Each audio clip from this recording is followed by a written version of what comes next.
It's late on a dark street in Salt Lake City in the 1970s. A highway patrol officer named Bob Hayward is just finishing his shift when a tan Volkswagen Beetle rolls past with its headlights off. Hayward knows this neighborhood. Suspicious, he sparks a chase, eventually pulling the driver over at an abandoned gas station. When Hayward searches the car, he finds the passenger seat is missing. In its place is an open bag holding a bizarre, terrifying collection of items: a crowbar, an ice pick, a ski mask, and a pair of handcuffs. But the man standing outside the car doesn't match the tools inside of it. He is polite, well-dressed, and highly articulate. He tells the officer he's simply a lost law student who couldn't find his way home. In the 1970s, the term serial killer was not yet in the public consciousness.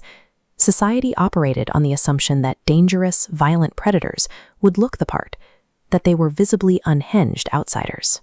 Officer Hayward found the physical instruments of a killer, but Bundy's primary weapon was his psychological facade, a tool that let him operate in plain sight.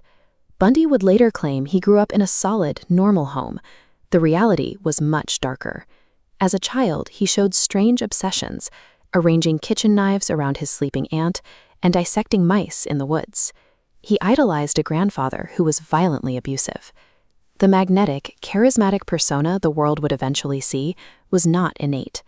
Growing up, Bundy was deeply insecure, shy, and prone to sudden outbursts of rage.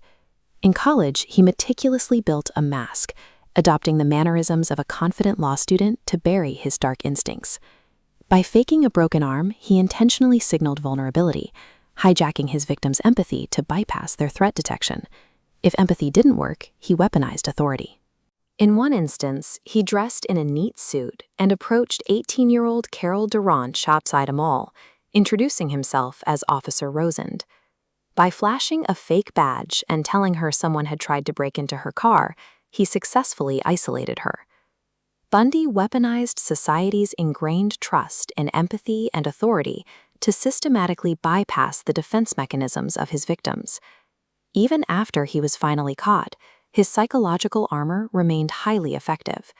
He turned the same manipulative tactics he used on his victims directly onto the justice system.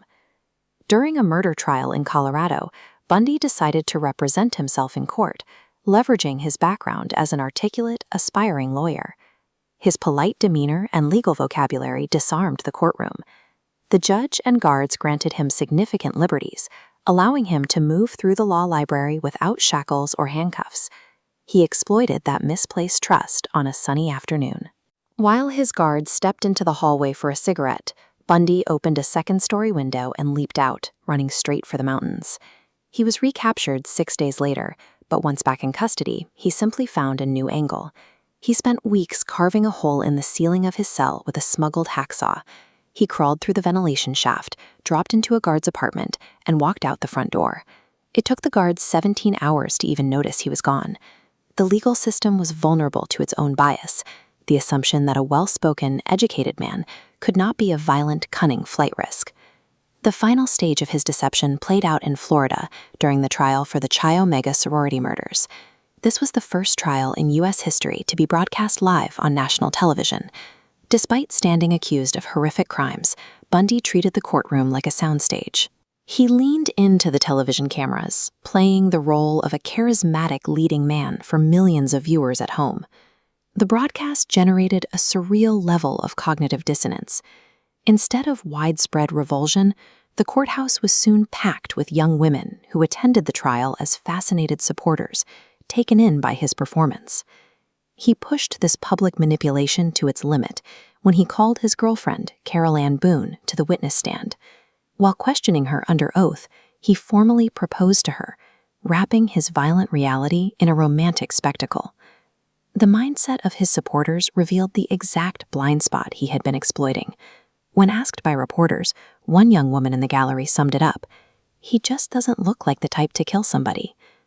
But the television performance could only delay the inevitable. Days before he sat in the electric chair, after a decade on death row, Bundy finally dropped the mask. He confessed to 36 murders, though modern evidence suggests the true number may be over 100. Bundy's legacy ended the notion that evil is physically recognizable. He showed that the most dangerous predators hide in plain sight behind a tailored mask of normalcy.